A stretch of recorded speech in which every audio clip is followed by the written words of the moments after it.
ஜானே ம் என் விஷயம் சொல்கிறியா? சொல்லுடா. நான் நிறைய பாவம் செஞ்சுக்கிறேன். ஏன்னா நிறைய கரம் இருக்குது.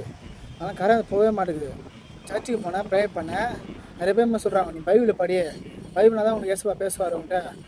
அது இயேசுவா பேசுவார்னா எனக்கு சொல்கிறா இயேசுவை பற்றி எனக்கு. பைபிள் படித்தா உன் பாவங்கள்லாம் உன் கரையெல்லாம் நீங்குமான்னு கேட்குறாங்க. ஆமாடா. சரி, நான் உனக்கு வந்து ஒரு குட்டி கதை சொல்கிறேன். சரியா? ஒரு இடத்துல வந்து ஒரு ஏழ்மையான ஒரு குடும்பத்தை சேர்ந்த ஒரு அப்பா இருக்காரு. அவர் வந்து என்ன பண்ணுறா, ஒரு மெக்கானிக் ஷெட் வச்சு நடத்துறாரு. அப்படி எனக்கு ஒரு நாள் வந்து வேலை செஞ்சுட்டு இருக்கும்போது வந்து அவங்க பையன் வந்து வரான். அவங்க பையன் வந்து அவங்க அப்பா கிட்ட வந்து, அப்பா நான் வந்து தப்பு பண்ணிட்டேன், என் மேலே நிறைய கரை இருக்குது, நான் என்ன பண்ணுறது அப்படின்னு கேட்கும்போது, அப்பா கொஞ்ச நேரம் வந்து அமைதியாக இருந்துட்டு என்ன பண்ணுறாருன்னா, ரொம்ப ஒரு அழுக்கு படிஞ்ச ரொம்ப கரையாக இருக்கிற ஒரு கேனை எடுத்து அவங்க பையன்கிட்ட கொடுத்து, இதில் போய் தண்ணி நிரப்பிட்டு வா அப்படின்னு சொல்கிறாரு.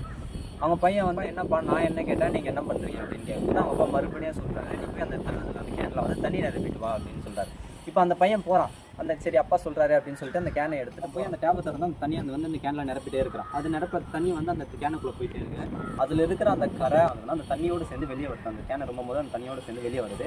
இதனால் வந்து அந்த கேன் வந்து சுத்தமாகும். அந்த பையன் அந்த கேன் நிரப்பின கேனை எடுத்துகிட்டு வந்து அவங்க அப்பாட்ட கொடுத்து, அப்பா இருந்தாங்கப்பா நான் நிரப்பிட்டு வந்துட்டேன் அப்படின்னு சொல்லிட்டு, இப்போ அவங்க அப்பா அந்த பையனை பார்த்து ஒரு கேள்வி கேட்குறாரு, நீ தண்ணி பிடிக்கிறதுக்கு முன்னாடி இந்த கேன் எப்படி இருந்துச்சு அப்படின்னு சொல்லிட்டு கேட்குறாரு. அப்போ வந்து அந்த பையன் சொல்ல, ரொம்ப அழுக்க ரொம்ப கரையாக இருந்துச்சு அப்படின்னு சொல்லிட்டு, இப்போ எப்படி வந்து அந்த கேன் வந்து சுத்தமாக இருக்குது அப்படிங்கிற, நான் தண்ணியை நிரப்ப வந்து அதோட அழுக்க வந்து போயிடுச்சு அப்படின்னு சொல்கிறார். இப்போ அதான் அவங்க அப்பா சொல்கிறாரு, அது போல தான் குட்டி, பைபிளை வந்து நீ படிக்கும்போது நீ எவ்வளோ அந்த பைபிளை வந்து படிச்சுட்டே இருக்கிறியோ அது போல தான் அந்த பைபிளில் இருக்கிற அந்த வார்த்தைகள் உன்னை ஃபுல்லாக நிரப்பி உன்னோட பாவமும் உன்னோட கரையும் வந்து சுத்தப்படுத்தும் அப்படின்னு சொல்கிறாரு.